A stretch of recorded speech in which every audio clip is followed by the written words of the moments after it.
There is a moment, late at night perhaps, when you finally stop. The phone is dark, the tasks are done or abandoned, and for a breath or two you are simply there, with nothing to defend and nothing to prove. If you have ever felt that strange lightness, that sense of being unburdened without quite knowing why, then you have already brushed against what Zhuangzi called Zhuang, which we might render as sitting and forgetting. It is one of the most beautiful and most radical ideas in all his work, and once again he hands it to us not as a doctrine but as a little story. The tale, as so often, turns Confucius into a character in Zhuangzi's theater. Yan Hui, the bright and devoted student, comes to his master and announces, almost shyly, that he has made progress. Confucius asks what he means.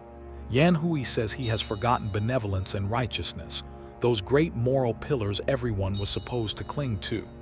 Good, says Confucius, but you are not there yet. Some days later, Yan Hui returns. Now he says, I have forgotten rites and music, all the ceremony and refinement. Better, says the teacher, but still not enough. Then, after a long pause, Yan Hui comes back transformed and says simply, I sit and forget. And this time Confucius leans forward and asks, with real wonder, what do you mean by that? Yan Hui's answer is the heart of the chapter. I let my limbs and body fall away, he says. I dismiss hearing and sight. I leave my form behind and let go of knowing until I am merged with the great thoroughfare, the great flow of all things. This, he says, is what I call sitting and forgetting. And the old master, the great defender of tradition and learning, is so moved that he asks to become Yan Hui's follower. The student has overtaken the teacher, and the teacher has the grace to bow. Notice the order of the forgetting, because Zhuangzi is precise even when he seems playful. First, Yan Hui releases morality, the ideas of good and bad behavior. Then he releases culture, the rituals and the music that shaped his identity. Only last does he release the body itself and the chattering mind. He is peeling away layers, like a man taking off coat after coat in the warmth, until what remains is not a smaller self but no separate self at all. He has stopped standing apart from the world, judging it, naming it, managing it. He has rejoined the current. Now the word forgetting can sound alarming. We spend our whole lives trying to remember more, to know more, to hold on. Why on earth would forgetting be the goal? But Zhuangzi is not asking us to become foolish or empty-headed. He is pointing at a particular kind of forgetting, a luminous one. Think of a pianist who has practiced a piece for years.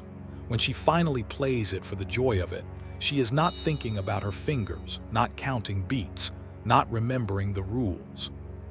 She has forgotten all of that, and precisely because she has forgotten it, the music pours through her whole and alive. The forgetting is not loss. It is freedom from the clutter that stands between her and the playing. That is Zhuang. We carry an enormous inner machinery of labels, comparisons, worries, and self-images. I am this kind of person, I must achieve that, others think such and such of me. The machinery never rests, and it convinces us that it is us. Sitting and forgetting is the quiet, deliberate switching off of that machinery, not by fighting it, but by letting it dissolve. You sit. You let the body soften and grow heavy until you barely feel its edges. You let the senses settle, no longer reaching out to grab.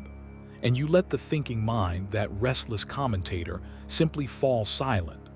What is left is not a blank. What is left is presence, vast and unguarded, in which you are no longer a separate fragment but part of the great thoroughfare. You may have noticed that this sits very close to the fasting of the heart from the previous chapter, and you would be right. Zhuangzi circles the same truth from different angles, the way a good teacher repeats a melody so it sinks in. The fasting of the heart is the emptying of the inner space so the Tao can gather there. Sitting and forgetting is the releasing of the false, busy self so that we merge back into the whole. One is about making room, the other about letting go, and they are two hands of the same gesture. Both tell us that the deepest wisdom is not something we add, but something we set down. And here is the thread that runs through it all.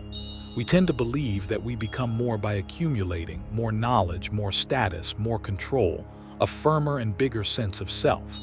Zhuangzi gently turns this upside down. He says the truly free person becomes more by becoming less, by forgetting the very armor we mistook for our life. When the separate, anxious self quiets, we do not vanish. We belong. We flow with the great current instead of bracing against it. And in that belonging, there is a peace no achievement can buy.